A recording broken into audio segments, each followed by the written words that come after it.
The week went by quickly enough. Virginia was proud of me for using red magic to torch all the monsters, while Ellen, of course, favored the traditional approach of teleporting the monsters into the cells. "You really didn't think of that?" she'd asked me when I explained that I didn't realize that's what the cells were supposed to be used for.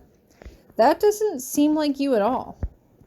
I just shrugged it off at the time and blamed it on the fact that I'd been going to red magic the entire week before the test. It was a good enough excuse, a believable one, but an excuse all the same. Still, I didn't need to draw my roommates into my existential nonsense. In fact, I didn't even tell them that Professor Grabiner had offered me private lessons with him. I didn't know how they'd react to it. I knew some of the teachers gave private lessons during the summer when there was much less classwork, but not during the school year.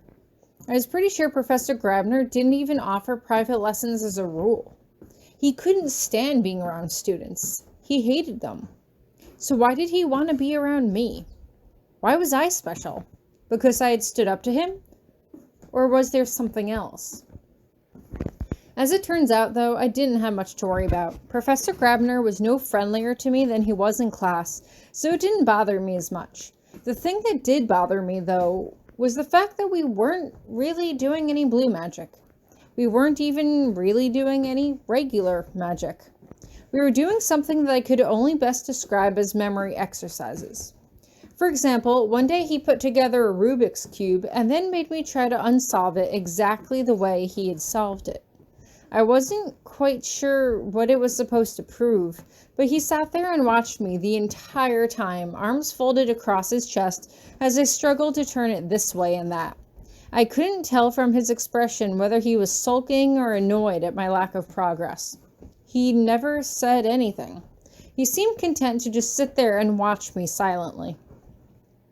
The only person who did know about my private lessons with Professor Grabiner was Tommy, and that was simply because he had followed me there after one of my classes. For some reason, he couldn't, or rather refused to understand why I would even consider going to private lessons with the professor who had made me miss the Halloween dance.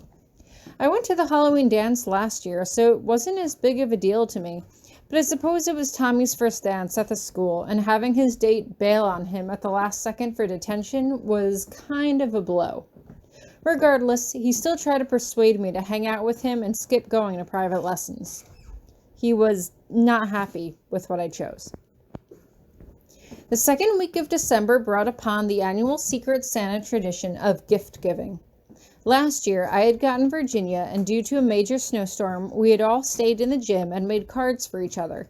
I made Virginia a purple card and decorated it with warrior girls swinging swords and shooting arrows, which she absolutely loved. This year, though, the forecast seemed clear, so when I walked up to the bowl on the stage, I was excited to see who I would have to shop for. Would I have to get books for Ellen? A magical amulet for Virginia? A whoopee cushion for Donald? I closed my eyes and grabbed the first piece of paper that touched my fingertips and pulled it out of the bowl. The paper slip tucked firmly in my hand, I went back to my seat and unfurled the slip of paper and read the name to myself. Hieronymous Grabiner. I stared at the letters, trying to make sense of them. It's a joke, right? Surely it must be some kind of a joke. I tried to spell it to see if it was charmed, but no luck. There was no mistake. Professor Grabiner was my secret Santa. You get me? Virginia's head pops over my shoulder, trying to get a glimpse of the small black letters. No! I quickly fold up the piece of paper in my hand, crumpling it up into a little tiny ball. Aw, who'd you get? Virginia asks. Come on, tell me. That is not the point of a secret Santa, Ellen huffs. You're just going to have to wait until next week to see if she got you. From the look on her face, I'd say she didn't, Virginia observes. Not now, I hiss, when we get back to the room. Virginia and Ellen exchange glances, but don't say anything. We talk about other things, like sports club, until everyone finally finishes picking a name before we head back to the room. Well, what is it? Virginia asks as we sit on our respective beds. Who the heck did you get that's making you wig out like this? There's a knock on the door. Who is it? I yell loudly.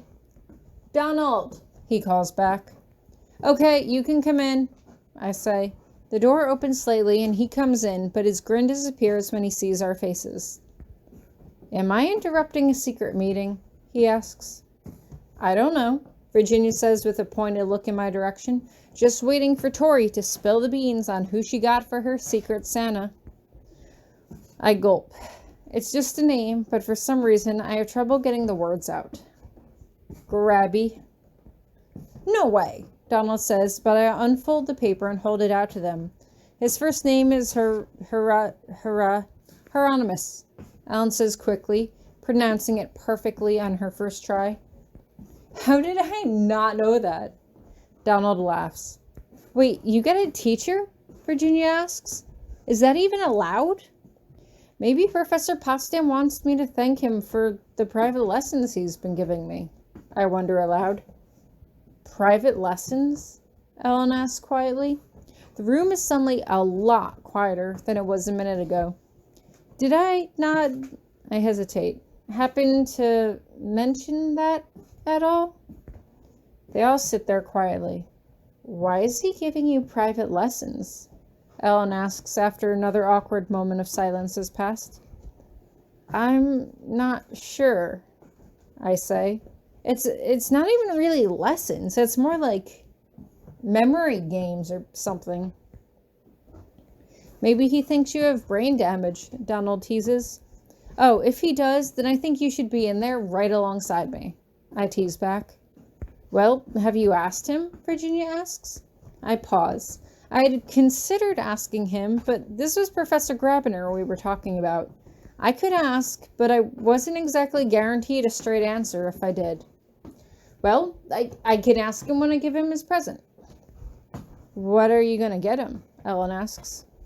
Something interesting, I reply. Like? Virginia asks. The words are out of my mouth before I can stop them. A blue snow cone. I can hear Ellen's voice say, what? But it sounds very far away, like she's shouting it to me across the gymnasium. I feel extremely dizzy all of a sudden as a weird itching sensation starts to take hold in the back of my brain. I think I can hear someone talking, but it comes out in a rush of vowels and syllables. I'm aware of how they all must be looking at me, and so I quickly bite the inside of my cheek to help me stay in the present. I don't stop until the metallic taste of blood fills my mouth. Hello, Earth to Tori, Virginia says, waving a hand in front of my face. Sorry, I say quickly. The inside of my mouth is sore now, and they're all looking at me with concern plastered all over their faces. Just trying to think of something out of the box. What about a book? Ellen asks. Something sarcastic, like Elementary Magic 101, Donald suggests. Or how to have a conversation like a normal human being, Virginia offers. Or maybe I should ask Professor Potsdam, I say quickly. Last year, I had suspected that Professor Potsdam had rigged the Secret Santa, especially because I got Virginia, Virginia got Ellen, and Ellen got me. If I got Professor Grabiner's name this year, it was only because Professor Potsdam wanted it to be so. But why did she want me to give him anything? Why did she care? Was it because of the private lessons he had been giving me? Was it because she felt like I should repay him for yelling at me weeks ago? She had never confronted me about it directly, but she had to have known.